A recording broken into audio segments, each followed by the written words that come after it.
European teams like Tottenham, Chelsea, Arsenal, Liverpool, PSG this year, it's massive. It's what, apart from a grand final, apart from a successful season, a Premiership, Asian Champions League, it's the games you want to play in as players, because not only is it very good exposure for everyone here, for everyone at the club, it's just a great test to see how you're shaping up as a footballer. And on the follow-up, Ross is denied. I don't think many teams in the A-League have gotten the chance to play as many teams as we have, and that just leads us down a very, very positive road. As a player, being able to test yourself against world-class players, it makes you realise, number one, where you are, and number two, where you want to be and how far there is to get there. My first two Sydney FC games were actually end of season, pre-season games against Tottenham and Chelsea.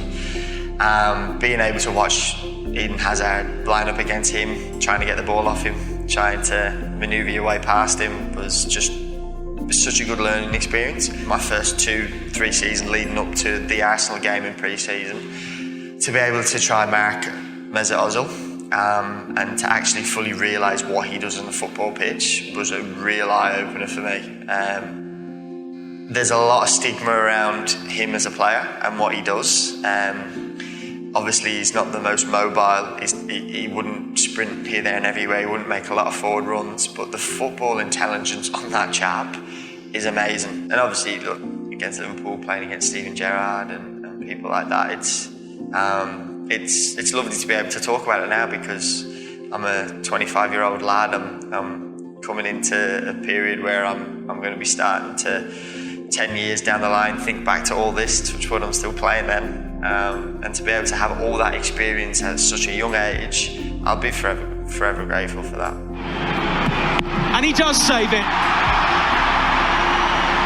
And justice has been done. In Europe, there's a perception now of the A-League being actually not a bad league. And being in that perception, first of all, you think of, right, who's the best club in Australia? And I think we've proven that now over a big period of time, that Sydney FC is the draw card here in the A-League. So when teams want to come out here and play a pre-season game and experience Australia's culture and their lifestyle, obviously number one team comes to mind is the most successful one. And I think that's where we've been very lucky in that regard. Our success has been able to increase our brand, increase our exposure to these teams in Europe. So when they do want to come over here, number one on their list is Sydney FC.